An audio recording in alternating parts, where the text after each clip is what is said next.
მე არის სიყვარულით ნათესავებო მშვიდობა გქონდეთ. აი ეს კაცი არის ის, ვინც წაიკითხა გრაკლიანის წარწერა და მე გულით, სულით, სრული გადაწყვეტილებით ვეთანხმები მის აღმოჩენას და მოხარული ვარ აი ამ აღმოჩენით, პირველ რიგში ამ აღმოჩენით, აი ამ სიხარულით, აი ამ საოცრებით და შემდგომ თვითონ ამ ადამიანთან მეგობრობით ეს გახლავთ მკვლევარი, მეცნიერი, მასწავლებელი კაცი, ისტორიკოსი კაცი, ქრისტიანი კაცი, ელიზბარი ბზარაშვილი.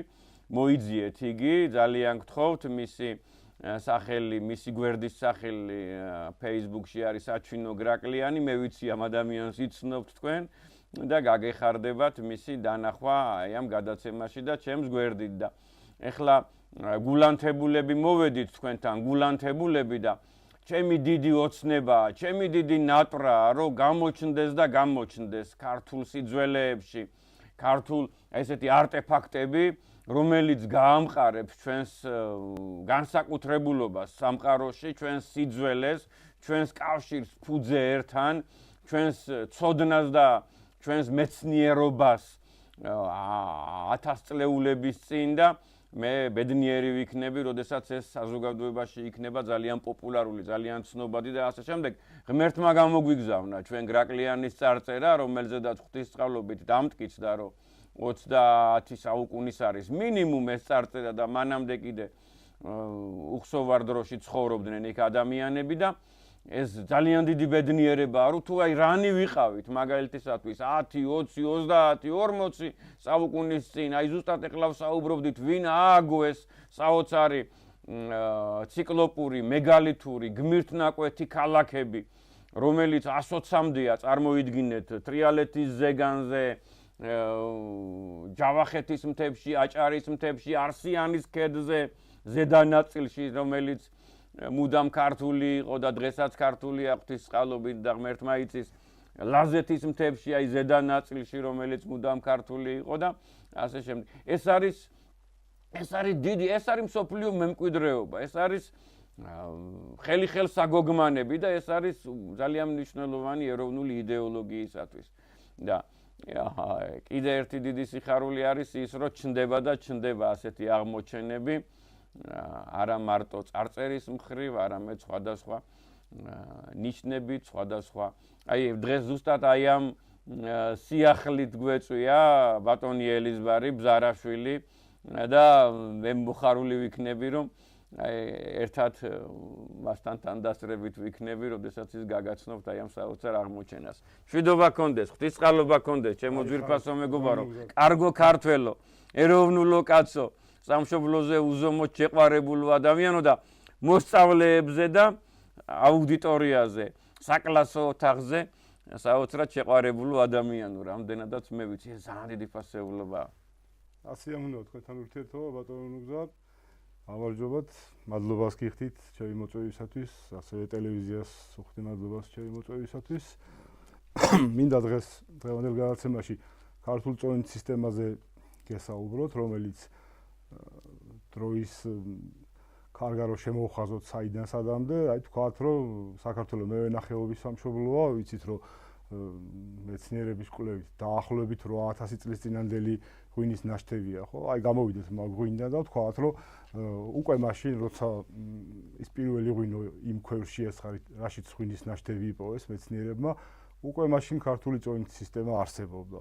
ანუ ძალიან შორეულია, არის ისეთი სისტემა, რომელიც რადგან მრავალ ათასწლეულში არსებობდა, გზა დაიხვეწა, ანუ მასში ჩანს ენის და ანბანის განვითარებაც თავიდან ბოლომდე და მიუხედავად იმისა, რომ დღეს ეს სისტემა დაკარგული იყო და არ არის, გარკვეული ინფორმაცია მასზე მცირე მინიშნებასავით ვახტანგ მეექვსეს ჰქონდა თავის ნაშრომებში, მაგრამ მარტო ხსენებად დარჩა მინიშნებად, მისი ძირითადი ინგრედიენტი, საერთოდ სამწონით სისტემას ამუშავებდნენ ხოლმე. რაც შეეხება, დავიწყოთ, მოდი ანბანით დავიწყებ, იმიტომ რომ ჩემი კვლევები პირადად, რასაც ეხება, ყველაფერში ვიყენებ ანბანს. ეს არა რაღაც თქვა სიტყვაზე, აი თქვა კონკრეტული დღევანდელი გადაცემა არ არის, არც სიტყვების მსგავსება, არც რაღაც მსგავსი სიტყვების მოშველიება სხვა ენებიდან. არავედ არის სუფთა მათემატიკა, ჩვეულებრივი, მათემატიკა, ნამრავლი მათემატიკაა, რომელსაც ასრულებდნენ ამბანის მეშვეობით. ამიტომაც არსებითია ამ ყველაფრისთვის დაჯერება იმისა, რომ ამბანი არსებობდა, მაგრამ თუ ძვლის დროს და თუ არ გჯერავთ, აგერ მოისმინეთ და ჩემი მსჯელობა და ჩემი მოყვანილი მაგალითები, ანუ სიტყვა, რომელიც სინამდვილეში მათემატიკური მაგალითია და თქვენ თვითონ ნახავთ, რომ ამბანი იყო მაშინ, რამდენიმე ბოლოში რამდენიმე ტრადიციულ კერძსაც შემოგთავაზებთ, რომელიც ჩვეულებრივ არის მათემატიკური მაგალითებით აწყობილი, მათი სახელი და ჩვეულებრივ დევს მასში გარკვეული მენიუებიც, ანუ რაოდენობები, იგივე წონითი სისტემით. ხო, ამბანს რაც შეეხება, ამბანს კლასიკურ ქართულ ამბავს უკვე ჩამოყალიბებულს აქვს ორნაირი რიცხვები, ერთია რიგითი ნომრები, რომლებიც ნომრავს ამბანის ყოველ მომდევნო ასოს, A, პირველია B, მეორე G, მესამე და ასე ჩადის ჰოემდე. ერთადერთი ასო, რომელსაც ნომერი არ აქვს, არის VE, რომელიც დღესდღეობით ამაში აღარ არის, მაგრამ ნუ იმ ძველ ამაში იყო, მას არ აქვს არც ნომერი და არც რიცხვი. და 38-ასოიან ამაში საბოლოოდ 37-ასოს აქვს რიგითი ნომერი. ნუ A პირველი, ჰოე, ანუ ანი და ჰოე. რაც შეეხება უკვე მათემატიკურ უნდა შეგაწყვეტინოთ დიდი ბოდიში 40 ასონიშნიანი ამბანის ხომ მიგახსოვთ? ხო, ბატონო ნუგზა, ამ შემთხვევაში მე რა საკითხებზეც მუშაობ, ძველია ძალიან და ჩემ პრაქტიკაში 40-ასოიანი ამბანი არ შემხვედრი არა და ის კი არა, ბოლო აღმოჩენაში დამჭირდა ჰაე და ხოე, მანამდე ვფიქრობდი, რომ ფარნავაზის დროინდელი ჩამატება იყო და ბოლოს ამბანში მოცულობითი სისტემის კავშირი ნახე და მივხვდი, რომ ჰაე და ხოე აუცილებლად ჭირდებოდა მაგ სისტემას, რადგანაც სხვა შემთხვევაში 1 მეტრ კუბს ვერ ჩაწერდნენ, იმიტომ რომ ჰოე წერს სწორედ მაგ ჰაე წერს 0.9 მეტრ კუბს და ჰოე წერს 1 მეტრ კუბს, ანუ 10000 საღნიშნავს. ხო, ამიტომაც 38-1000-ია. კი, უნდა ყოფილიყო, კი ბატონო, ესენი მაშინ და ეს ახალი ჩემი აზრით რაღაც სულხან-საბას აქვს მოხსენიებული ის დანარჩენი ასოებიც, რომლებიც არ ხდება, როგორც გითხარით, თუმცა თვითონ ეგ ლი ბოლო ასო როგორც ამბობენ ნიშანი ამბანისა მე-40 ცნობილი ძველი ნიშანია, რომელიც უხსოვარი დროიდან ხდება როგორც სვასტიკა სხვადასხვა კულტურაში, ანუ სადაც ჩვენ წინაპრებს გაუვლიათ და სადაც რაღაც კვალი დაუმჩნევიათ, იქ ხშირად როგორც ბორჯღალი, ასევე ლი, ანუ სვასტიკაც არის ხოლმე, თუმცა უშუალოდ როგორც ასო და როგორც რაღაც რიცხვის შემცველი, როგორც ჯერჯერობით არ შემოხვედრია. გენაცვალე, დიდი მადლობა ჩამოყალიბებისათვის. ბევრი დაყვალიან და ეხლა ყოველ შემთხვევაში თქვენი აზრი გაიგეს. ძალიან დიდი მე არ უყურებ ამბანს ესე თითქოს ვიტყვი ამასაც თითქოს ამბანი ერთხელ შექმნეს და ზუსტად ისეთი შექმნეს როგორიც იყო და ზუსტად ისეთივე მოვიდა ჩვენამდე. მე ვფიქრობ, რომ ეს იყო ჩვეულებრივი სამუშაო პროცესი, როგორც ადამიანის შემთხვევაში ხდება ხოლმე. დავიდა შექმნეს რაღაც ამბანი, რომელსაც რიცხვნიშნულობები საერთოდ არ ქონდა. მე დასჭირდათ რიცხვნიშნულობები ცაზე ძის გადახრის კუთხის დასათვლელად და ამაზეც მაქვს კვლევები და 900-ოს როგორც ჩვეულებრივ 9 ციფრს მიაინჭეს მნიშვნელობა და ასე ითვლიდნენ ხოლმე ძის გადახრის კუთხეს და მე უკვე წონით სისტემისათვის, როგორც თქვით, აი პირველი მევენახეობის და მემარცვლეობის და ასევე მესაქონლეობის დროს უკვე დაჭირდა წონითი სისტემა და წონითმა სისტემამ მოითხოვა სიტყვების შექმნა, რომელსაც ახლა მე თქვენ გაგაცნოთ გზადაგზა. შესაბამისად 910 სიტყვებს ვერ პირველი 910 სიტყვებს ვერ შექმნიდნენ, რიცხვებს შექმნიდნენ, მაგრამ სიტყვებს ვერა. ამიტომაც წონითი სისტემისათვის ყველა ასოს მიანჭეს რიგითი ნომერი და ახალთ რომ ამ წონით სისტემაში 2 ასო, 22 ასო U და 32 ასო Ჭ არის არსებითი. ანუ სწორედ მათი ნამრავლები იძლევა იმ რიცხვებს, რაც ამ წონით სისტემას ჭირდება. ამ შესაბამისად უკვე წონით სისტემაში ყველას ჰქონდა რიგითი ნომერი და მე როგორც ვთვლი, რომ მოცულობითი სისტემამ მოითხოვა მსხვილი რიცხვების ჩაწერა, თქვა მილიონი, 10 მილიონი, 100 მილიონი და 37 127 ნომერით მაგ რიცხვების ჩაწერა შეუძლებელი იყო. ამიტომაც როცა დაჭირდათ, მე უკვე თანამედროვე სახე მიიღო ამბანმა და უკვე გახდა რიცხვნიშნულობებიანი, სადაც ბოლო ასო წერს 10000 და შესაბამისად მე 10000-ზე ნამრავლიც უკვე ადის 100 მილიონზე და მსხვილი ციფრების ჩაწერა, მსხვილი რიცხვების ჩაწერაც შეგიძლია. ამიტომ ესე უყურებ და არა ისე რომ თქვა პირდაპირ 5000 წელს ზუსტად ეგეთი ამბანი იყო. ნუ ჩემი კვლევებით მაგითკენ მივიდნენ რომ აუცილებლად თანდათანობით ნაბიჯ განვითარდა ეს ყველაფერი. ხო, რაც შეეხება ამ წონით სისტემას, როგორც გითხარით, ეს წონით სისტემის ძირითადი საყრდენი ვახტანგ მეექვსეს აქვს მოხსენიებული, ეს არის კულტურა ფეტვი და ესეთი მონაცემი აქვს ვახტანგ მეექვსეს, რომ ერთი მარცვალი ფეტვი უდრის 4 მარცვალ ხაშხარს, ანუ ყაყაჩოს თესლს წონაში. 4 მარცვალი ფეტვი უდრის 1 მარცვალ ქერს და 1 მარცვალი ქერი უდრის 4 მარცვალი ქერი უდრის 1 მარცვალ ბარდას. ანუ ესეთი შესაბამისობები აქვს მოტანილი და მე უკვე გადაყავს თანამედროვე ფულად სისტემაში, მის ხალში და უკვე რაც მაშინ ირანული ფულები იყო, თუმცა უფრო არქაულია. ახლა მე-18 საუკუნეში ხა ფეტვის მარცვლები და ხაშხაშოებით არ დაითუბროთ, რაღაც აღებული იყო, აი ეს ეგ ადამიანი ხო ქიმიკოსიც არის, ფიზიკოსიც არის, რა თქმა უნდა, მწერალიც არის, მათემატიკოსიც არის, გენიოსი, სრული გენიოსი, ვახტანგ მეექვსე და ალბათ ალქიმია იყო, ქიმია იყო. ხო, წამლებში დაჭირდებოდა საოცარი ადამიანია იგი ფერთა შეხამებაში, ფერთა გამოყვანაში და ასე შემდეგ და იქ დაჭირდებოდა, კი? ხადია, იმიტომ რომ თვითონ ფეტვის მარცვალია აი ამ სისტემით, როგორც მე გავხსენდა დავიან გაიშე, ერთი ფეტვის მარცვალი არის გრამის დაახლოებით 128 ედი, ანუ 130 ჯერ ნაკლებია გრამზე და წარმოიდგინეთ მაგაზე 4 ჯერ უფრო მსუბუქი ყაყაჩოს თესლი იქნება 500 ჯერ პატარა გრამზე და თავისთავად ხადია ეგეთ მცირე დეტალებს, როგორც ჭირდება მაგალითად სიტყვაზე ოქრომჭედლობას, ან თქვა სიტყვაზე ჭირდება წამლების დამზადებას, იქ აუცილებლად დაჭირდებოდა გენიალურია, საოცრება. ხო, ეგეთი წვრილი დეტალები. ხო, ან დაიკარგა მე ეს წონითი სისტემა, მაშინაც დაკარგული იყო ვახტანგ მეექვსის დროს ეს წონითი სისტემა. საბოლოო ჯამში ესეთი რაღაც მოხდა, ხო, ანუ მე რიცხვნიშნებებს დაამატეს. ესე იგი, ამბანი გაიმართა. ელიზბარ სასწორიც ექნებოდა თავისი შესაბამისი. ცხადია, კი ბატონო. სასწორი, რომელზეც აკეთ დადებდნენ მაგალითად ფეტვის მარცვალს და აკეთ 4 წალ ხაშხაშის მარცვალს. წარმოგიდგენიათ და ამაზეც ვიტყვით მე საწონ საშუალებაზე, როგორ ანუ სინამდვილეში ეს სისტემა არის ან წონით სისტემა არის საბოლოო განვითარებით 3 სისტემის ნაერთი, ანუ ერთი უძველესი შრე, რომელიც დაფუძნებული იყო ფეტვზე და მაწონზე და ანუ არა წყალზე, არამედ ფეტვზე და მაწონზე. რძე ამ შემთხვევაში რაც არის მაწვნის საბაზო დამამზადებელი ერთეული, წყალზე ოდნავ მძიმე არის, ანუ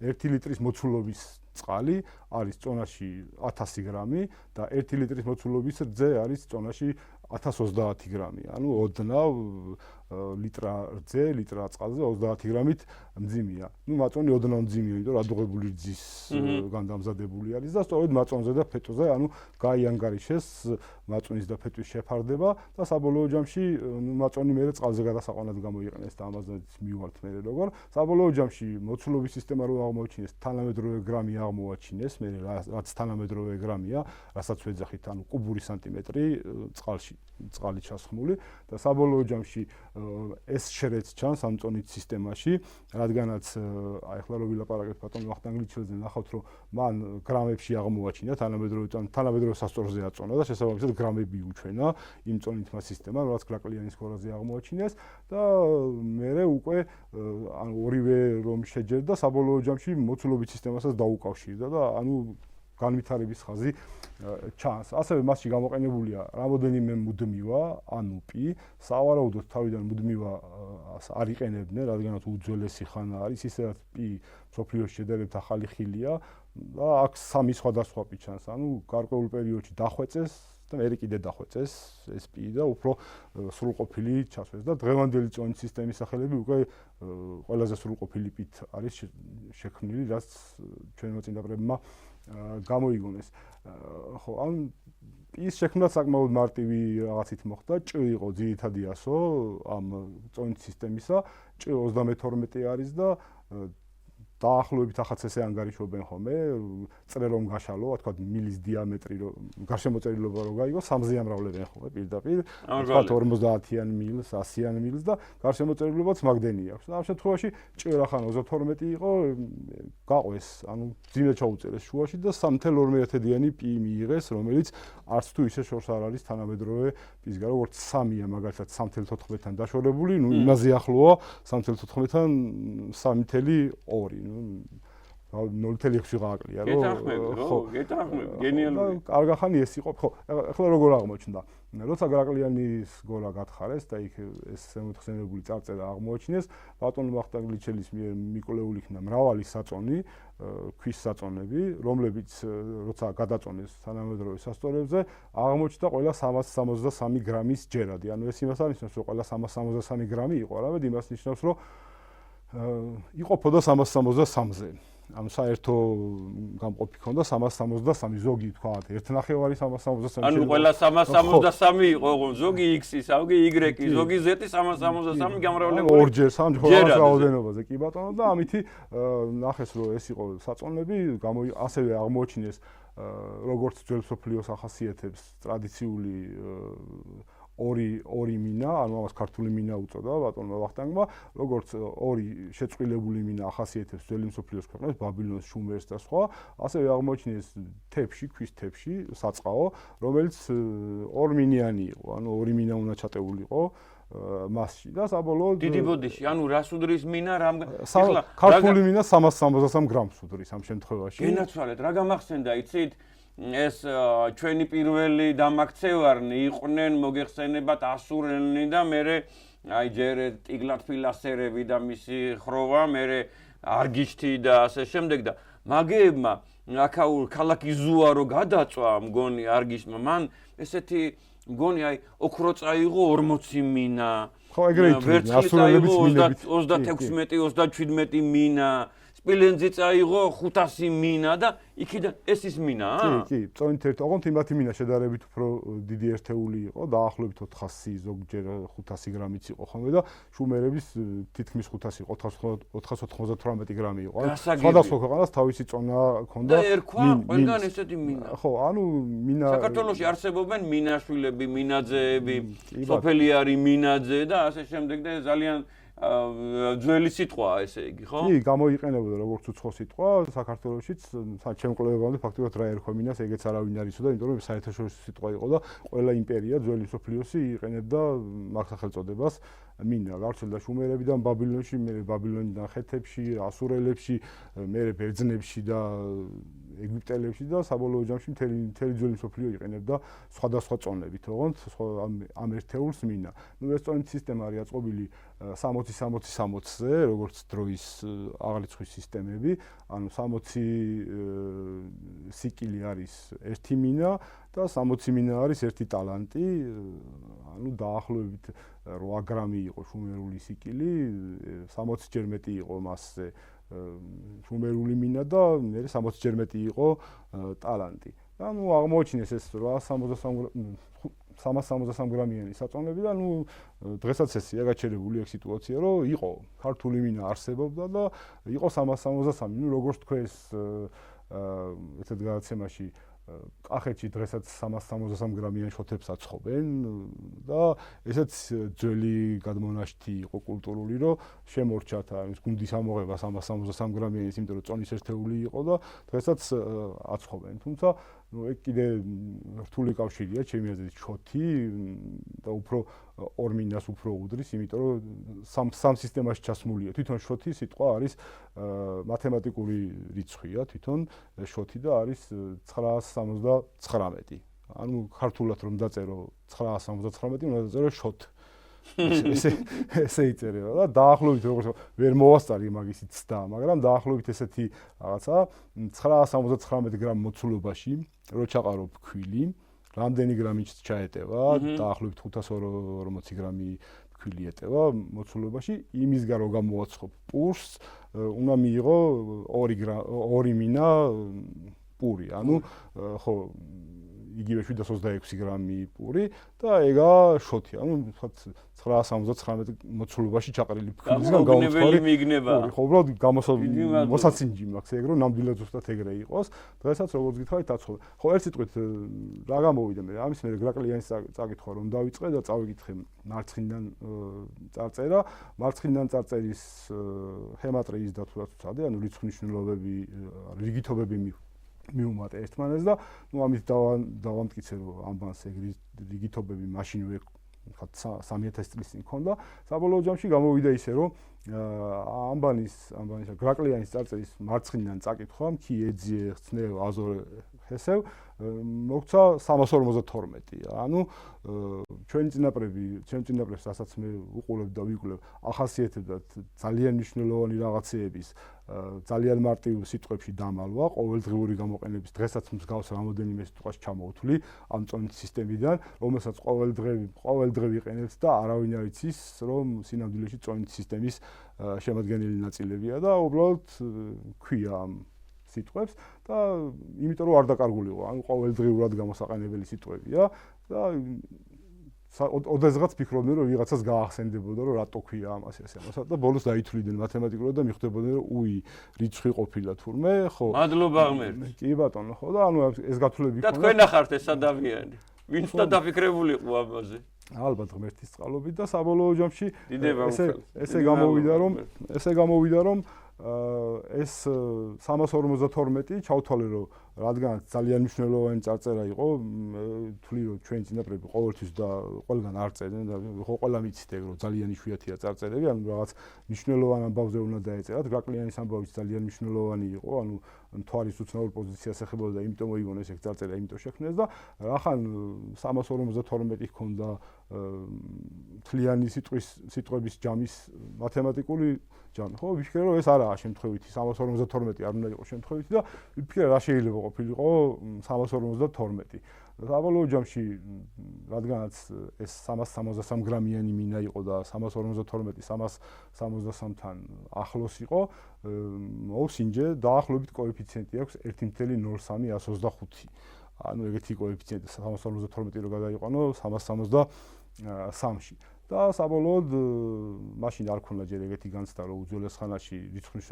ამბას არ ექნებოდა მაგრამ ცადე წაკითხვა ამბანური მათემატიკით იკითხება როგორც ტიგ და აზრი არ მომცა მაგრამ სამაგიეროდ რომ წაიკითხო პოზიციურად ანუ რიგითი ნომრებით რომ წაიკითხო არის გებ და რადგანაც ეს წარწერა შესრულებული იყო ტაძარში რომლის გარშემოც ქოთნებით იყო შეწირული დიდი რაოდენობით მარცვლეული ძირითადად ფეტვი და ასევე იყო შეწირული თვითონ ეს ვთქვათ ეს საწყაოც ორმინიანი საწყაოც ვიფიქრე რომ ეს გება ქართულში არის მსხვერპლ შეწირვა იგივე და არის ასევე სიტყვებში მოგება წაგება ანგარიშგება და ვიფიქრე რომ გება ჭკვიანური არის ანუ რაღაც აზრიანია ტაძრისთვის შეწირული მარცვლეული მაგალითად 352 ერთეული არის გება ანუ მსხვერპლშეწირვა შეწირე ტაძარს ეს ხო ფეტვი და არის გება და ამის შემდეგ დავიწყე ამ 352-ზე ფიქრი რა შეიძლება ყოფილიყო და რაზე შეიძლება ყოფილიყო დაფუძნებული და საბოლოო ჯამში აღმოვაჩინე რომ თუ აიღებ ერთი ერთეულის რომელიც გრამზე როგორც გითხარით 1.0325-ით მეტია ანუ უფრო ცოტა ერთეულია მაგრამ გრამს რომ გამამრავლებ მაგაზე გრამს იღებ აღმოვაჩინე რომ შესაძლებელი არის ისეთი რიცხვები, უცნაური რიცხვები მიიღო, თუ 120 მარცვალ ფეტოზე იანგარიშებ, რომ ეს რიცხვები მეორდებოდეს, როგორც მცირე, ისევე დიდ რიცხვებში, რა თქვა სიტყვაზე 352 არის მაგალითად 363 გრამი ფეტვი და ასევე თვითონ 352 ხდება როგორც 352 მარცვალი ფეტვი იგივე სისტემაში. ასევე თქვა სიტყვაზე რომ გაამრავლებდი 60-ზე ამ 352 იღებ 21120 ანუ ტალანტს და 21120 ხდება ასევე როგორც 21120 ფეტვი. მარცვალი. ანუ ორნაირად მეორდება შიგნით ეს რიცხვები, როგორც მთლიანი მსხვილი ერთეული, მინა მაგალითად შეწყვილებული მინა, თქვა ტალანტი, ასევე ხდება როგორც რიგითი ფეტვების რაოდენობა ცალობაში. და საბოლოო ჯამში აღმოვაჩინე, რომ შეწყვილებული მინაც აზრს იძლევა, რადგან შეწყვილებული მინა როგორც ღდ ესეთ სიტყვას იძლევა, ანუ 704 352 ორჯერ და ღდ არის თქვა მივამსგავსე ყიდვა-გაყიდვას, რომელიც მე ტრანსფორმი და გადაკეთდა როგორც ყიდვა-გაყიდვა. საბოლოო ჯამში ვერსიის დონეზე მქონდა, რომ ეს სისტემა აი ეს 352-ში არსებობდა და არა 363-ში, იმიტომ რომ 363 გრამია და ოფიციალურად გრამების სისტემა რევოლუციურ საფრანგეთში შემოიტანეს 19 საუკუნეში და შესაბამისად არ არსებობდა გრამები და ვიფიქრე რომ ვერ ექნებოდა გრამები, პირდაპირ გრამები და ამიტომაც რაღაც სხვა საზომით მათ შორის თქვა ცოტა ოდნავ ნაკლებით გრამზე ეგრე ითვლიდნენ, რომ დასაწერა თორე სინამდვილეში გრამზე ოდნავ მეტია, ან 352-ია და 1.325-ზე მრავლდება და მიიღო შესაბამისი გრამი. საბოლოო ჯამში აღმოვაჩინე რომ სიტყვები, რომლებსაც ჩვენ ვიყენებთ ჭურჭლის აღსანიშნავად, ნებისმიერი ჭურჭლის აღსანიშნავად, კალათა მაგალითად აი ეგეთი რაღაც მოცულობის შემცველი, რომელსაც რაღაცის ჭურჭლად, რაღაცის ჩასაყრელად ვიყენებთ, ყველა იყოფა იმ პიზე, რომელსაც ჩვენი წინაპრები იყენებდნენ ხოლმე 3.14, 28 154 და ჩავთვალე რომ რახან ამ პიზე იყოფა, რაღაცაშია საქმე, ესე იგია, ანუ მართლა სინამდვილისკენ მივდივართ, აბა რატო უნდა იყოფოდეს ყველა ამ სიტყვის ნამრავლი, მათემატიკური ნამრავლი მე ამ პიზე. და აღმოჩნდა რომ თურმე ასევე ამ ჩემს მიერ დასახელებული რიცხვები 352, 704 ესენიც ყველა იყოფა ამ პიზე. ანუ გამოდის რომ შემთხვევით ვერაფრით ვერ იქნებოდა, ხო, ანუ ისეთი რიცხვი შეარჩიეს, რომ და თქვენ წარმოიდგინეთ, რომ მე როცა აღმოვაჩინე კიდევ უფრო ძველი პი 32 ან 3.2, ეს რიცხვები, ეს სიტყვები, რასაც ჩვენ მოცულობაში ვიყენებთ დღესდღეობით და რაღაც ჭურჭლებში, ხო, 3.2-ზე იყოფა. ანუ უმრავლეს შემთხვევაში ეგეთი სიტყვების ნამრავლი იყოფა 3.2-ზეც და იყოფა 3.14, 28, 157-4-ზეც. ანუ ორივე პიზე იყოფა, რაც ჩანს, რომ განვითარების შედეგია ამაზე რო ყოფდნენ თავის დროზე 3.2-ზე და მერე რო ახალი პი აღმოაჩინეს, ისეთნაირად ააწყვეს სიტყვები, რომ ამაზეც გაყოფილიყო და იმაზეც გაყოფილიყო. რადგანაც ხანგრძლივ დროის მანძილზე იყენებდნენ. ხო, საბოლოო ჯამში გამოვიდა ისე, რომ ამან საბოლოოდ დაამტკიცა ეს სისტემა არსებობდა, თუმცა მეგონა რომ იყო რიცხვ მნიშვნელობებში და არა რიგითობებში და საბოლოოდ აღმოაჩინეს კიდევ ერთი სიტყვა, რომელშიც ასევე ჩანს ქართული ენის განვითარება შორ მანძილზე. ეს არის ქირის ან გარკვეული ანაზღაურების აღსანიშნავი სიტყვა მიზდი, რომელშიც მიწის ართია და ი ბოლოს ართია და ზ მასში არსებითი. და ზ მე7-ია და დ 4-ია და ერე რო დაუწერე ერთმანეთს 74 არის. ანუ სინამდვილეში ნოლიანი აკლია რომ 704 იყოს და არქაული ფორმა, ყველაზე ძველი ფორმა არის ეს 704-ისა და მაშინ მივხვდი რომ ეს არა რიცხვნიშნულობების დროინდელი სისტემა, არამედ ბევრად ძველია, სანამ ამბას რიცხვნიშნულობები ექნებოდა და წერდნენ 920, ანუ ზ-ს დაწერდნენ 7, გვერდზე მიუწერდნენ 4-ს და გულისხმობდნენ 704-ს. ანუ მე განვითარდა ამბანი და ნაწილობრივ ჩაამატეს რიცხვნიშნულობები და ანუ ამას დ-დან არის თქვათ იგივე გაზიდვა, მოზიდვა, ზრდა, ოღონდ მაშინ ზრდა იყო. მე ჩაამატეს ზრდა, ესეთი მათემატიკა გამოვიდა.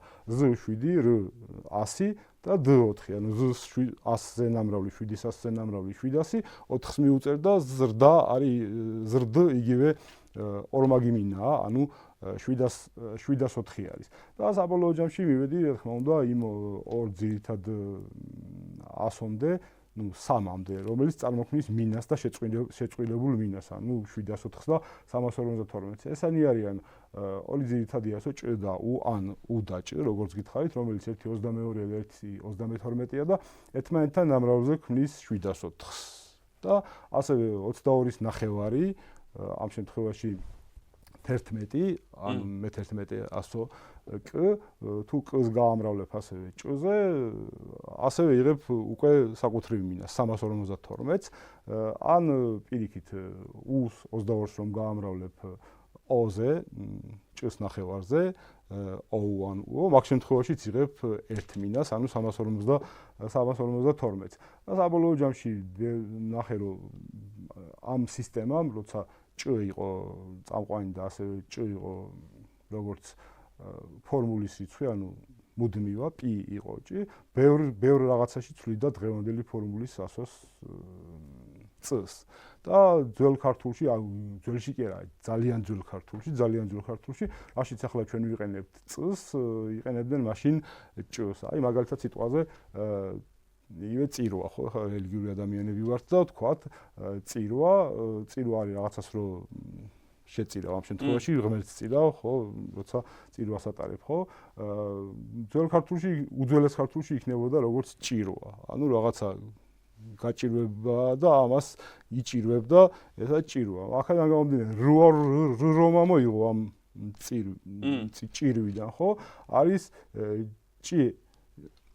ჭივა და ამ შემთხვევაში გამოგდის დაახლოებით თანამედროვე წივა. ანუ წივა არის ერთ-ერთი სათბობი, გამხმარი პატივი, ძროხის გამხმარი, რომელიც უტყეო ადგილებში გამოიყენებოდა საწვავად და ხო, დღესაც გამოიყენება ჯავახეთში, მაგალითად საქართველოში და ასევე თურქეთში მოქცეულ ქართულ კუთხეებში, სადაც ტყე ნაკლებათა არტაანში, ყოლაში და სხვა და ჭივა არის იგივე ქართული მინა 60. მაგითი აშენებული სახლები მაქვს ნანახი და მცხოვრებნი შეგნით. კი ბატონო, 352-ია ჭივა, 3.2 i10 და ეს ერთმანეთზე რო გავავლოთ 3.2-ს 10 და უს საბოლოო ჯამში იღებს 352-ს. ანუ გარკვეული წონით ერთეულის სახელი არის, ანუ ერთი მინის სახელია, ასევე ერთი გებას სახელი არის, ესეც. და საბოლოო ჯამში დიდხანს იყო ეს ჭ, მათ შორის აი ფორმულირება მაგალითად ჭიკ მაგალითად, ხო? ჭიკ არის ასევე ერთი მინა, თქვა კახეთის სოფელია ეგეთი ჭიკაანი მაგალითად, რომელიც არის ამაზე აწყობილი, ანუ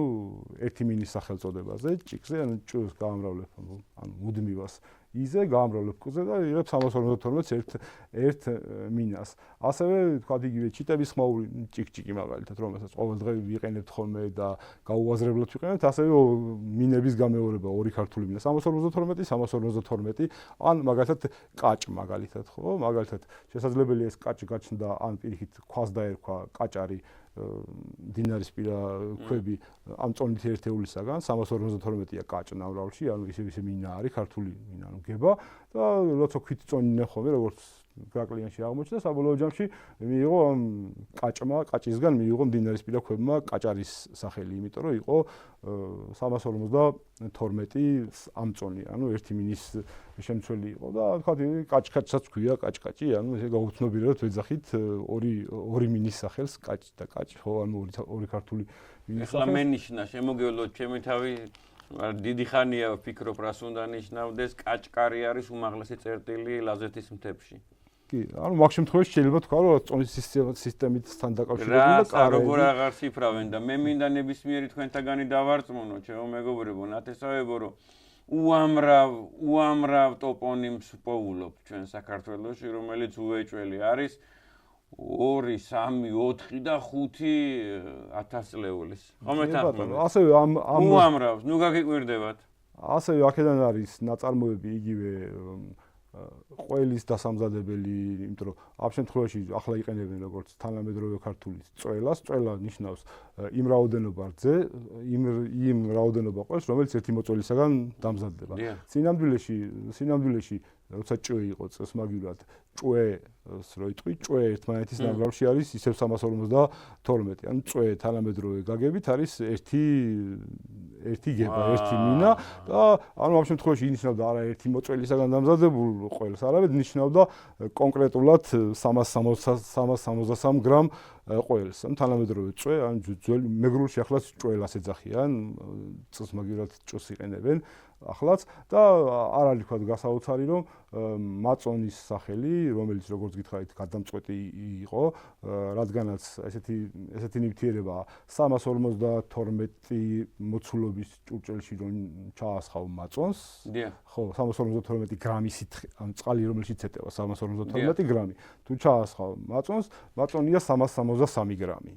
ანუ გადმოყავს გრამობით სისტემაში, რაც არის დაფიქსირებული კიდევაც გრაკლიანზე, მაწონის სახელიც ამას გეუბნებათ, ანუ ნივთიერება, რომელიც წონის მაწონი, ანუ ამ წონი ნივთიერება, რომელსაც გადაყავს. ანუ კოეფიციენტი როგორც გითხარით, რა კოეფიციენტიც გითხარით, სხვაობისა 1.03-ია 125, 1.03-ია რძე და ოდნავ მეტია უცბად ადუღებული რძისგან გაკეთებული მაწონი. რომ ადუღებდა სქელს გააკეთებ ეგეთი კი არა, აი უცბად რო ადუღდება და სახელი შესაბამისი მიიღო, ანუ ალბათ ადრე მაჭონი ან მაჭუნი ერქვა, სანამ ჭ იყო მთავარი და საბოლოო ჯამში თანამედროვე პისაგან მიიღო სახელი მაწონი. და ამან განსაზღვრა საბოლოოდ კუთვნილება ამ საოცარი პროდუქტისა.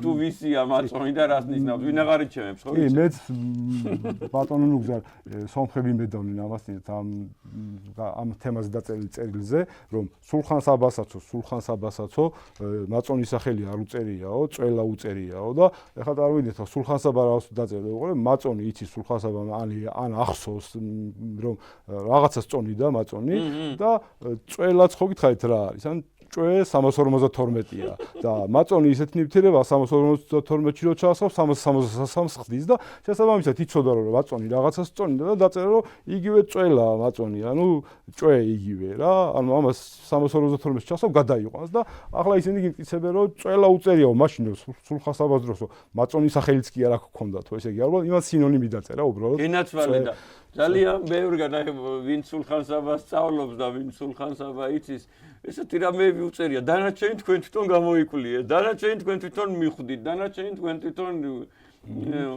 იპოვნეთ.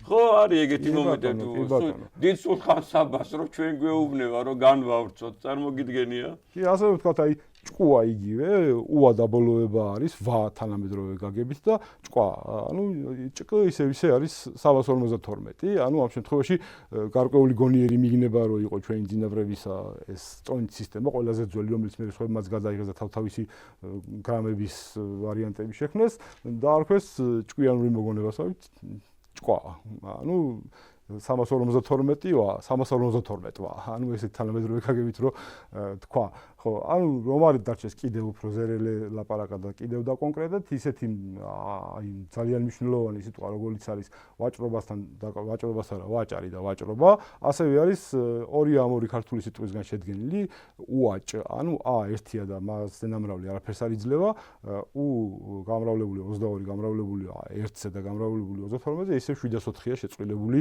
მინა, ანუ ვაჭარი არის საერთო ქართული სიტყვა, სვანურშიც ღვაჭარქვია, ანუ მაგორი სიტყვისგანაა წარმომდგარი ეს სიტყვა. და ასევე ძუნწ ადამიანთან დაკავშირებული სიტყვები, რომელსაც ჩვენ წუთი ვიყენებთ, ხო? უძველეს ქართულში ჭთი რო გამოიღო წუწულაკი მაგალითად, ძუნწი მაგალითად, ყველგან არის ეს ჭუ, ანუ ორი ცალი მინა, რომელიც მიგანიშნებს, რომ ამას ეს ენანება, ეს ამაში ძუნწობს, ანუ ყველგანაა გამოყენებული და გარკვეულ ეტაპზე ჩვენმა წინაპრებმა ნახეს, რომ ეს 3.2-დიანი სწორი არ იყო და თან ამასობაში აღმოაჩინეს მოცულობითი სისტემა. ნახეს რომ 352-ს რო ეძახიან, მაგაში რო გებს რო ეძახიან, მაგაში რო ჩაასხავენ წყალს და ჩაის და მაწონს გადაყავს. სინამდვილეში წყალი სხვა წონაა და მაწონი არის სხვა წონა. და შესაბამისად გაჩნდა პარალელური სისტემა ამ საწონისა, რომელსაც ასევე უამრავი სიტყვა აქვს ქართულში. დაახლოებით ალბათ მოხდა იყო 5000 წლის წინ ეს გადაკეთება, ანუ მეორე სისტემის მიერთება. ეს არის ორი ძირითადი ასოთი ხ და უ, ანუ პირიქით, ან უ და ხ, რომელსაც თქვათ ვიყენებთ როგორც უხვი მაგალითად იგივე ხვამლი მასთან დაკავშირებულია, ხვამილი დალოცვილია მაგალითად მეგრულში და თქვათ მსგავსი ბევრი სიტყვა. თან გასათვალისწინებელია ის ყურადღება მისაქცევია, რომ რატომღაც აი მათემატიკური პრინციპებიდან გამომდინარე მოხდა ისე, რომ ხ-ასოს, ანუ 33-ია, ჭ-ასოზე რომ გაყოფთ ბატონო ნუგზარ 32-ზე, ზუსტად იმ კოეფიციენტს იღებთ, რაც ქართულ მინას სჭირდება, რომ გრამში გადავიდეს. ანუ მაწვნის კოეფიციენტი 1.03 125-ია, ზუსტად 33-ის გაყოფა 32-ზე და შესაბამისად ჭ-ს რო იყენებენ მაწვნით და ფეტვით წონით სისტემაში, ხ-ს იყენებენ წყლით წონით სისტემაში, მოცულობაში, ზუსტი მოცულობა რო გაგება, ჩვეულებრივ ცვლის იგივე კოეფიციენტია და შესაბამისად სიუხვე, უხვება და ხვავრიელი და ეგენი სულ ყველა არის მაგ უკვე 726-დან, ანუ არა 704-დან, არამედ 726-დან და საგულისხმოა რომ მაგ წონით სისტემაში ერთი მინა არის კ-ს და ხ-ს ნაერთი, ან ხ-ს და კ-ს ნაერთი და ამ შემთხვევაში მაგალითად კახეთის სახელი, რომელიც სვანები ვარაუდობენ რომ მკახ არის მკახ სვანურად და მაქედან არის როგორც დიდი სამკალების მქონე კუთხისა და აღსანიშნავია რომ კახ არის ჩვეულებრივ ერთი 363 გრამია. ანუ უკვე ამ 363 გრამიან სისტემაში ერთმანეთზე რო გამრავლო Q, A და X, ანუ 11, 1 და 33 არის 363 და თუ დაამატე L, ან ტრადიციული ქართული დაბოლოება, ანუ L-ზეც გაამრავლო, იღებ ერთ ტალანტს, ანუ 21 კილოზე 780 გრამს. ანუ კახელი თავისი შინაარსით ერთი ტალანტი არის, თუ ერთმანეთზე გაამრავლე მისი რიცხვნიშნულობები, კახ 1 მინა, E5-ია, L60-ია, L12-ია, ერთმანეთზე გაამრავლეთ მიიღებ 60 და გამოგივა ერთი ტალანტი 60 ქართული მინა, 60 გება. ასევე მაგალითად Z-ი უნდა გადააქციო, X უნდა გადააქციო, Z-ი, ანუ Z-ზე 30-ზე უნდა გაამრავლო, რომ მიიღო 21780. და ამ შემთხვევაში 5Z უნდა დაწერო. გაიხსენე დახუნძლული მაგალითად, ხეს რომ აღარ ადასხია და დახუნძლული რომ არის, ანუ ამ შემთხვევაში ან თუნდაც ჩვენი მეზობელი დაღესტნელი ხალხი ხუნძეთფი, რომელსაც ხუნძეთის საეპისკოპოსო არწევდა ისეთივე როგორც აფხაზეთის საეპისკოპოსო. კი, რომელსაც ხუძ თუ იტყვი არის ერთი ტალანტი, უკვე გრამებით სისტემაში და ხუნძ 14 ტალანტი არის, ანუ სადღაც დაახლოებით 90 კილო დაახლოებით თანამედროვე წონით სისტემაში. ანუ მეორე წონითი სისტემაც მიუერთდა და დამამთავრებელ ფაზად გაჩნდა კიდევ ერთი პი, ანუ ეს მოცულობის სისტემა 3.25 იყენებდა პით, ანუ ის ხო იყენებდა 3.2 ხო ჭს. ეს იყენებდა 3.25 და მოცულობის სისტემა და რასაც ჩვენ 1000ობით სიტყვა არის 3.25 პიზე შექმნილი, აი მაგათად იგივე ქერის სახელი, K დომინანტი, ქერის K იმიტომ ქვია, რომ 1 კუბურ მეტრ მოცულობაში 600 კილო ქერი ეტევა და K 600 არის, ანუ მაგიტო ქვია, რომ K 600. ასევე ფქვილი მაგალითად დაახლოებით 750 გრამი ეტევა ფქვილი 1 კუბურ მეტრ მოცულობაში და ფქუ არის 1500, ანუ ორმაგი 2 ტონა მოცულობაში და ფქვილიც ეტევა, ეგ არის ფქუ, ანუ 1500, P600, P500, K600, ანუ 1100 და U400 და 1500, ანუ 2000-ში რაც ეტევა და უამრავი ტევადობა, მოცულობა და აი, რასაც ეგეთ სიტყვებს ვიყენებთ საერთოდ ქართულში, სვანურში და მეგრულში, ყველა არის მოცულობის სისტემისგან შექმნილი, ხშირად 1.100 ან რამოდენიმე 100-ს ნამრავლი, თუმცა ამ შემთხვევაში უკვე რიცხვებით, ანუ არა რიგითი ნომრებით, როგორც წონით სისტემა, არამედ პირდაპირ რიცხვებით, თქვა 200, 500 და ეს მოცულობის სისტემა უკვე იყენებს რიცხვებს. და შემოვიდა ახალი მესამე პი, უკვე მესამე პის ჩანს უკვე ამ წონით სისტემაში, ეს არის 22/7-ზე გაყოფილი, რომელიც ოფიციალური მონაცემებით ქრისტესაშობამდე მეორე საუკუნეში მიიღო, მესამე საუკუნეში ბერძენმა მეცნიერმა არქიმედმა, ამონგდები ძალა რომელსაც შეიმუშავა, ხო, მაგან ჩახატა წრეში 96 კუთხედი და წრეში ჩახატული 96 კუთხედი იძლევა აი ეგეთ წრის განმარტებას, ანუ გაშლილ წრეს, რომელიც უნდა გაამრავლოს 3.14 28 და ესეთი ქართული პი, ანუ 22-ში ეტევა 27 ცალი და ეგეთი პი აღმოაჩინეს და საბოლოო ჯამში ამ პის, ანუ მახალი პის ცხადი დემონსტრირება არის წონა. ანუ წონა არის ძირითადი ერთეული, ახლაც მაგას ვიყენებთ, ხო? წონაში თუ წს ავიღებთ როგორც ქართულ პის და მერე გავამრავლეთ ON, ანუ 16-ზე და 14-ზე, იღებთ 704-ს შეწყვილებულ მინას იღებთ. ანუ დღესაც ვიყენებთ ჩვეულებრივ როგორც წონას. ასევე არის კიდევ ერთი სახელი, რომელშიც შეგვიძლია თქვა გამოვიყენოთ, ვიყენებთ ამ სუფთა, ანუ ახალ შედარებით სუფთა ზუსტ მინას, ეს არის წანდილი. ამ წანდილი რიტუალური კერძია. აოცა, წანდილი, კორკო, 20 სახელი ქვია, იცით? წანდილი, კორკოტი, კოლიო, რიტუალური კერძია. სამს შემოგთავაზებთ მე, აი მარტო რომ ეს სამი სახელი იყოს, ან თუნდაც ერთი რო იყოს და საერთოდ არ ვარ იცოდე რომ ქართული ამბანი და ამდენი ხნისა, ჩვეულებრივ გეტყვის რომ ამბანი იყო, იმიტომ რომ აი მაგათაც წანდილში თუ ჩვეულებრივ ჩასვა პირველად წს მაგივრად იმ ხო არა ახალ მას ახალ პის თუ ჩასვა, ხო და დანარჩენს ჩვეულებრივ გავამრავლებ, ანუ N14 D4I 10 და L12 იღებ 1 მინის მოცულობას 21120. ოღონდ ჩემი დაკვირვებით ეს არ არის ერთი მინისკენ ტალანტის, ეს არ არის ერთი ტალანტი, იმიტომ რომ წამდილისთვისო 21 კილო ბევრი იქნებოდა, არამედ არის 21120 მარცვალი, იგივე 176 გრამი. და 176 გრამი ახლა ზევითა კერძებსაც რო იგივე კერძებს რო ვახცევთ, ნახავთ რომ არსებითია, ანუ მინის ნახევარი, ანუ გებას ნახევარი 176, რომელიც ადრე ალბათ აზვ ესე ითქმებოდა და შესაძლებელია მისგან იგივე როგორც აზავერი, ანუ გამწევი საქონლის სახელი, ასევე ზორვაც, ანუ მსხვერპლსეწირვაც გაჩნდა. ხო, რაც შეეხება გებას სახელს უკვე გრამობით სისტემაში, ხო? ანუ 363, როგორც გითხარით, 363 უხერხულად იკითხება, ანუ ტიგ არის ესეთი, მაგრამ თუ 300 აიღებ და დაარქმე რიცხვის ან 100-ს სახელს, რაც მე 300 ქვია, ან ტს რაც ქვია, ტარ, უყურეთ ბატონო ნუგზა, ან 363 ესე ვთქვა, ტარ, ან ტს სახელი და იგ, ანუ იგ არის 63, ანუ 300 თქვი როგორც ტს სახელი ტარ და გამოდის ტარიგი, ანუ შინაარსში რაც არის გება, ანუ მსხვერპლსეწირვა და იგივე როგორც ვთქვა სიტყვაზე იგივე ზორვაც 176 აზვ მაგალითად იგივე შინაარსისაა ტარიგი, ოღონდ ამ შემთხვევაში თუ გება არის 352 სისტემაში მსხვერპლსეწირვა, ტარიგი არის 363 გრამიან სისტემაში მსხვერპლსეწირვა. ანუ იგივე ლოგიკა შეინარჩუნეს, რაც მიდიოდა და ჩვეულებრივ მე ქრისტიანობამ ტარიგი როგორც ქრისტეს სახელი ისე აქცია და ქართულში ესე ითარგმნება. კი ბატონო, ხო, ანუ დიდი ფასეულობა. ხო, კი, წანდილს რაც შეეხება, ხო, ანუ არის ეს 21120, იგივე 176 გრამი და ახლა კოლიო ვთქვათ, ხო? კოლიო მაგალითად თუ კოლიოს იტყვი როგორც კოლია, ხო, სინონიმებია წანდილი და კოლიო, ერთიგივე რაღაცაა, ხო? ერთიგივე კერძია. კოლიას თუ აიღებ და ერთმანეთზე გაამრავლებ, იღებ 21120, ანუ მარცვალ ფეტს, ანუ იგივე იღებ 176 ერთეულს, ანუ რკოს, მე რკოს მარცვალში ეტევა და აქედან დავარქვი. თან 120-იც არის, ანუ 120 მარცვალია და რკ იკითხება ესე.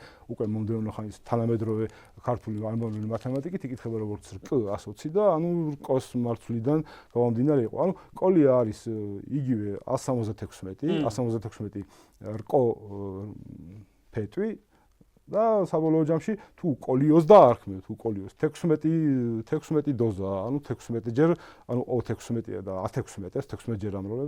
176 თითქმის გრამია რა, ანუ ცოტა 182 გრამია დაახლოებით ეს 176 რკო და 182 გრამი, ანუ ერთი პორცია, ერთი დოზა, ესე იგი და O16, ანუ კოლიო არის 16 ადამიანზე გაკეთებული ერთი გებას ნახევარი, ანუ 176 ერთეული როვ ითქმის ახლა თანამედროვე მათემატიკით და დაგროვება მე რომ საოცარი დამწყობებია მიგნებებს რო თავი დავანებოთ. კი. და ასევე ანუ ერთი იგივე რაღაცაა, ამ შემთხვევაში წანდილი თუ არის ერთი დოზა, ანუ ერთი პორცია, როგორც ვთქვით, მასში პი მაქვს ჩასმული და ანუ შემთხვევითობა ფაქტობრივად გამორიცხულია და კოლია არის 16, თუ კოლიოა 16 დოზა. და ეგ რაც შეეხება კორკოც მაგალითად, კორკოც თუ აიღებ როგორც რკოთი, ანუ რკოხო ის მოცულობა, რომელშიც 120 მარცვალი, ანუ 120 ხო, რკ, ხო? კო არის იგივე 176, კოს ერთმანეთზე რო გაამრავლებ, ანუ 11 და 16 ერთმანეთზე რო გაამრავლებ, ანუ რაც არის საბაზო ამ კოლიოსი და წანდილისა 176 ერთეული რკო მარცვალი, ან თუ ნივთიერება, ხო? და რკო არის ის 120. ანუ კორკოთი ნიშნავს 120 მარცვალი აი ამ 176-ზე, ანუ იგივე ხო წინაზე ხო 16 176 ჭირდებოდა, ან კოლიოს წანდილსაც ხო 176 ჭირდება და იქაც წერია, ანუ 176 რკოთი, ანუ რკოთი არის 176 და სამივეს აქვს ერთი დოზა, ანუ 176 ერთეული. და როგორი კავშირია ერთმანეთში? კი, 182 დაახლოებით 181 გრამით თანამედროვე გაგებით, ანუ თანამედროვე სისტემაში. ჩვენ ეჭვი არ ვეპარება, რომ აი ქართლში მაგალითისათვის ეს არის მინიმუმ ალბათ ერთი 40 საუკუნის ტრადიცია. უძველესი. მე შესაბამისად და ჩვენ ხო ეხლა ხორბალი და ქობალი ხო ჩვენი სიამაყეა და იქიდან მოდის ალბათ როგორც და კი, უძველეს ხანაში, როცა ადამიანმა ხორბლის წესო დაიწყო და სანამ დაფქვას ისწავლი და პირველი წინაპრების მოსაგონად ეს იყო სარიტუალო პირველი კერძი იქნებოდა მარცვლეულის მოხარშვა, რაც არის კიდევ იყო დიმიტრი შაბათი იყო და წარმოგიდგენიათ რამდენმა ოჯახმა იგივე ზუსტად იგივე ქმედება გააკეთა, ზუსტად იგივე რიტუალი. კორკოტობა არის დიდი დღესასწაულია ამასთან დაკავშირებული და ასეც მოიხსენიება ეს დღესასწაულები. კი ბატონო, და ესეთი უამრავია, ხო გეუბნებით, აი ასობით სიტყვას ვიყენებთ მარტო ამ უძველესი წონითი სისტემიდან, რაც არის შექმნილი ჭ-ს და უ-ს ან ჭ-ს და კ-ს ნამრავლისაგან ერთმანეთზე და რაღაც სიტყვები ქვია, ანუ მაგალითად როგორც წანდილი მაგალითად, ხო, წ-ში არის ჩასმული ზუსტი პი, ა1-ია, ν14-ია, d4-ია, i10-ია, l12-ია და ჩვენ ვამბობთ წანდილის სინამდვილეში მათემატიკური მაგალითია, ანუ პი გამრავლებული 1-ზე, გამრავლებული 14-ზე, გამრავლებული 4-ზე, გამრავლებული 10-ზე, გამრავლებული 12-ზე და ბოლოს მიიღებ 21120, რაც არის კ სისტემაში, ან 352 სისტემაში არის ან მაგდენი მარცვალი ფეტვი, რაც უდრის 176 მეტრ ფეტვს და ან კიდე არის მთლიანი ტალანტი, ანუ 21 კილო და 780 გრამი. ძვირფასო და საამაყო მეგობარო, შევთანხმდეთ, მე და შენ შევთანხმდეთ და მე უკვე ადამიანებით შევითანხმოთ შემდეგ რამეში, რომ ამას ღმერთის გონება ჭირდებოდა, ღმერთისგან მონიჭებული დიდი ნიჭი ჭირდებოდა და სულიწმინდა ჭირდებოდა, დაფარვასაც ჭირდებოდა და ფუძე ერის დროინდელია ეს. ფუძე აი როდესაც შესაბამისად იქმნებოდა. მოგეხსენებათ ახლა როგორც ბავშვი სწავლობს და ახალ მარაგს იღებს ხო სიტყვების. ალბათ კაცობრიობაც იყო ოდესღაც მდგომარეობაში რომ რაღაცისთვის დაერქმია ახალი სახელი და ღმერთ ეს ბიბლიაში არის კიდევაც ხო გადმოცემული რომ ღმერთი ისა ნაწილობრივ ღმერთი და ნაწილობრივ ადამიანი ყოველად ხო არ წამდათ რომ არ დახმარებოდა თავის არქმევს და ღმერთის გარეშე გამორიცხულია. მით უმეტეს ჩვენ ყოველთვის ვიცოდით რომ ჩვენი ენა იყო ღმერთისგან მომადლებული. ჩვენი მამული იყო ღმერთისგან მომადლებული და ჩვენ ყოველთვის ვიცოდით რომ რაღაც ღვთის საიდუმლოსთვის ვიყავით აქ მიჯაჭვული. და შესაბამისად ეს დიდი ფასეულობა იყო და დიდი ვალდებულება იყო რომ ამირანის ლეგენდაც ალბათ ამას მიჯაჭვულები ვართ ამ ქვეყანას და ჩვენ ერთადერთი და განუმეორებელი და უნიკალური ერი ვართ რომელიც იმავე ადგილას ცხოვრობს რომელ ადგილაცაც დაიბადა ხო მეთანხმებით იმავე ენაზე საუბრობს რომელ ენაზე საუბრობდით ალბათ ბაბილონის გოდოლამდე მე წინა გადაცემაში მეგობარი იყო ჩემთან სტუმრად და მოვიყვანე ესე აი ქალდეველთა ისტორიის ერთ-ერთი დიდი შესაბამისად შეიძლება ითქვას მწერალი ბეროსი ამბობს რომ ქალდეველებიო არსებობდნენო წარღუნამდეცო და წარღუნის მერეც არსებობდნენო ეს ადამიანებიო უბრალოდო მერე გახდნენო შესაბამისად ცნობილებიო საუბარი არის აი 30 საუკუნის წინ უკვე ქვემო ქალდეველები ხო მე ადგან იყო ქალდია და ეს ცოდნა რაზედაც ახლა აი ამ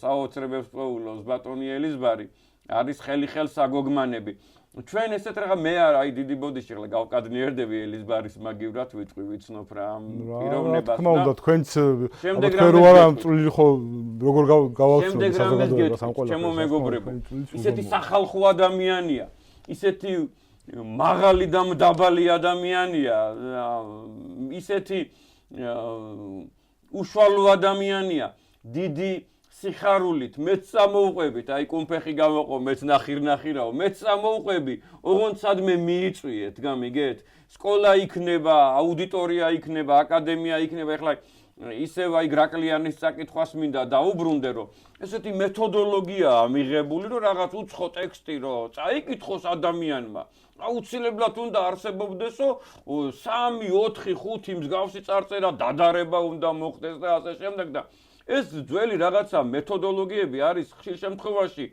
გადასახაზი გამიგეთ როგორც მინიმუმ უნდა ეს ადამიანი იქნას მიწვეული სხვადასხვა სამეცნიერო სასწავლო ორგანიზაციაში და უნდა დაუსვას შესაბამისად კომპეტენტურმა ჩემზე 10ჯერ კომპეტენტურმა და 100ჯერ კომპეტენტურმა ადამიანმა ჩამჭრელი კითხვები და მე კიდე შესაბამისად დასკვნა უნდა დაიდოს მის კვლევებზე ეს ხო ხედავთ არა მარტო წონის ერთეულებსა და სიტყვებს არამედ უმნიშვნელოვანეს აღმოჩენას სწავლობს, ეს არის გრაკლიანის წარწერა, ეს ღმერთმა გამოგვიგზავნა, ხალხო.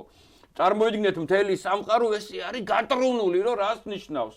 წერია რა მსოფლიოს ყველა ენციკლოპედიაში, რომ 27-28 საუკუნის არის ანბანური წარწერები, ხა ლურსმნოზე არ არის საუბარი. ხო ესეა 27-28 ფინიკიური და ასე შემდეგ და უცეფაია ქართლის გულში, კავკასიის გულში, ქართველი ერის გულში ჩნდება ესეთი წარწერა, კარგად გამიგეთ და მომიტევეთ, რომ აი ძალიან განვიცდი, რომ ესე უყურადღებოთ რჩება ესეთი გრანდიოზული სინამდვილეში ჩვენი სიტყვები მთელი ისი წარმოიდგინეთ რადონის მოღვაწე უნდა იყო, რომ ეგეთი მათემატიკური მაგალითი მოიგონო, რომელიც შენ ენაზე სიტყვას ავითაჟღერდეს და მე ჩვეულებრივ გაავრცელო ერთში და შენ ეს ეგონოს, რომ ეგაა ჩვეულებრივი სიტყვა და მათემატიკურ მაგალითებს 1000-ობით წელი სიტყვათ იყენებდეს. ახლა ხო გეუბნებით 100-ობით ეგეთი სიტყვა არის მარტო წონით სისტემიდან, რასაც ჩვენ ყოველდღე ვიყენებთ და მაგალითები არის. სრული აბსურდი, რომ თითქოს დაჩვენა ეს გრ, ეგრეთ მთელი მსოფლიო ხო გრს გვეძახის, ეს უმნიშვნელოვანესი სახელია ჯეორჯიან და ასე შემდეგ და ეს გრ გეორგიანი ნიშნავს რომ მიწათმოქმედსო რა. სრული აბსურდი, კარგად გამიგეთ და რაღაც ახლა მიწათმოქმედება საამაყოა, მაგრამ მიწათმოქმედი მთელი კაცობრიობა იყო, კარგად გამიგეთ. თუ ჩვენ უნდა გვერქვას სახელი, თუ ჩვენ უნდა გვერქვას სხვა დანარჩენი ხალხთაგან სახელი, ჩვენ უნდა გვერქვას მაგალითისათვის ამბზომველები, ვარსკვლავთმრიცხველები, გეომეტრები, მათემატიკოსები, წერლები, ბორბლის გამომგონები, შესაბამისად ფუძერის ხალხი და ასე შემდეგ. უყურეთ როგორი სინონიმებია. 3 წუთი დაგვრჩა, აი რეზიუმე, ჩემო მეგობარო, რა ბუკვალურად 3 წუთი დაგვრჩა, შენ გეცხოვრო ჩემი თავი. გრსაც გავაერთიანებ, რა ჩვენ ქვია ქართველები, ნაწარმოებია ქართულსგან და ქართულ არის ჩემი კვლევების არის რამდენიმე უმნიშვნელოვანესი რაღაცის ფორმულა, ასევე გეტყვით, რომ მათემატიკურად გრ და ქართუ არის იგივეობა, როგორ უყურეთ. ხო, დიდი მადლობა. ხო, ქართულს რიცხვნიშნულობები რო გაამრავლო ერთმანეთზე, იღებ ზუსტად 1 კუბურ მეტრს, ანუ ქართველები ყოფდნენ 6 ნაწილად სანტიმეტრს და 6 ნაწილი ერთმანეთზე ამრავლებდნენ. ანუ 216 ნაწილად იყო 1 კუბური სანტიმეტრი განაწილებული. ერქვა სივ. ანუ მე ვფიქრობ, რომ 100-იც მაქედან არის, ანუ 100 იყო, ანუ 1 ცალი სივი, 1 კუბური სანტიმეტრი და აქედან არის. საბოლოო ჯამში ქართულ არის 216 მილიონი სივი და თუ გაყოფ 216-ზე, იღებ 1 მილიონს. ანუ 1 მილიონი კუბური სანტიმეტრი არის ზუსტად 1 მეტრი მოცულობა. იგივეს ნიშნავს წ, ანუ წ გამოიყენო როგორც პი და ყოდა უზე გაამრავლო, ისე მაგ 1 კუბურს იღებ და რაც შეეხება გრ როგორ არის იგივეობა, როცა წერდნენ ხოლმე მე რასაც ვიკლებ მათემატიკურ ძველ მათემატიკას ქართულში გ-ს თუ დაუწერდნენ წინ 100-ს ნიშნავდა კუბში აყვანას და თუ დაუწერდნენ მერე 100-ს რგ მაგალითად ნიშნავდა ან მიმატებას ან გამრავლებას. ამ შემთხვევაში გრ თუ კუბში აყვანა რუსი, რ არის 100, 100 თუ აიყვან კვადრატში არის 10000 და თუ კუბში აიყვან მილიონია და ქართულს არის როგორც გითხარით მილიონი, ანუ მილიონი კუბური მეტრი. იგივე უშქ არის, უშქარს ეძახის სულხან-საბა მილიონს, ესე ქვია ქართულად მილიონს უშქარი. არის მიმთითებელი, რომ არის ეს რაღაც არის და უშქს თუ ჩვეულებრივ გავავრავებ ერთმანეთზე, უშქ არის 216 მილიონი, ანუ 216-ზე რო გაყოფ ისე არის მილიონი, ანუ ნამდვილად მილიონია უშქ, ანუ სულხან-საბას არ დასიზმრებია, ქართულ უშქ, წ და ასევე გრ, ანუ გ აყვანილი კუბში, სულ ყველა არის ერთი იგივე რაღაც 1 კუბური მეტრი წყლის აღნიშნული. 1 მეტრი არის ხო უმნიშვნელოვანესი მიგნება დაახლოებით 5000 წლის წინანდელი ჩვენი წინაპრებისა და ქართულ ასევე კალენდრის მიგნება, კალენდრის ფორმულაცია და საბოლოოდ ამ დიდმა მიგნებებმა სახელები მიცა ძალიან ბევრ ქართულ ტომს, მათ შორის თლიანად ჩვენს, ანუ კალენდრის ქართულ და ძალიან ბევრი რამე გვასწავლა ზეცამ, ზეციურმა მოძრაობამ. ძალიან ბევრი და წყალმა და წყლისთვისებამაც ძალიან ბევრი რამე გვასწავლა. ღმერთის შემდეგ ალბათ აი ამ საოცარმა მუდმივამ, როგორიც არის ზეცა და როგორიც არის წყალი, აი ამან გვასწავლა. მუშქებსაც, რომელსაც რატომღაც ბევრი არაქართულ ტომად მიიჩნევს ხოლმე, არა და მესხების წინაპრებად მიიჩნევს ბევრი მეცნიერი, მუშქებსაც, მ წინსართია ჩვეულებრივ და მუშქსაც პირდაპირ ქვია მილიონი, ანუ უშქი ქვია. ანუ ხო წინსართია თქვათ მარგველი მაგალითად, მეგრელი მაგალითად, ანუ წინსართი და თუ მოვაცილებ წინსართს უშქ, ანუ მუშქებს ქვიათ 1 მილიონი, ანუ იგივე ქართუ ქვია, იგივე გრ ქვია, ოღონდ სხვანაირი ანუ შემოbrunებული მათემატიკით, ანუ იგივე მილიონი ქვია და ანუ ერთ და იგივე სახელი ფაქტიურად სვანებსაც თლად მუშქარ ქვია, მაგრამ მუშვან ქვია სვანებსაც და ქაკლი. ამ შემთხვევაში რაღაც ნაწილი მოცულობის სისტემიდან ქვია, იმათაც სახელი, ოღონდ არა მუშქ მაგალითად. ხო, ანუ დაახლოებით ქ ხო არის 600 და ვან არის 300. ანუ 9 მილიონი ნიშნავს მუშვან. თლად მათემატიკაში რო გადაიყვანო, როგორც გადავიყვანეთ მუშქი. მე აი ერთ-ერთი ამ წინა გადაცემაში ვთქვი ეგენი სად არიან ჩამოღე ვანის ტბა და ძველი ვანები არიან და საოცარი მოდგმა. კიდე ერთხელ გთავაზობთ მეგობრობას, ნათესაობას, ახლობლობას და ძალიან მოკრძალებული სტუმრები ვიქნებით, ძალიან მინიმალისტები, კარგად გამიგეთ. ოღონდ დაგხვდეს აკადემიური აუდიტორია. თუ 2-3 ადამიანი იქნებით, აქეთ გვეწვიეთ და თუ 10, 12, 15 ადამიანი იქნებით და აუდიტორია იქნება, სიხარულით გეწვევით. მე და ელიზბარი რო ვისაუბროთ აი ამ თემაზე თავისუფლად, რამდენიც გინდათ, რამდენიმე საათი, 4-5 საათი სიხარულით წამოგიღებთ მე ჩემ პროდუქტს, ვაშლს წამოგიღებთ, თავს წამოგიღებთ, ჩემ ბროშურებს წამოგიღებთ, წიგნებს და იგივეს შეგვირდებათ ელიზბარით. მშვიდობა გქონდეთ. გაიხარეთ ბატონო ნუგზარ. მადლობა კიდევ ერთხელ. ძალიან დიდი მადლობა. კიდე გვეწვიე. გამონახეთ რომ კიდე გვეწვიე და კიდე ვისაუბროთ უამრავ ფასეულობაზე, ქართულ ფასეულობაზე, უძველეს ფასეულობებზე, დასაბამისეულ ფასეულობებზე, დიდი ფასეულობა ღმერთმა მოგცა ამისი უთვალავობა. მშვიდობა, ჯანმრთელობა.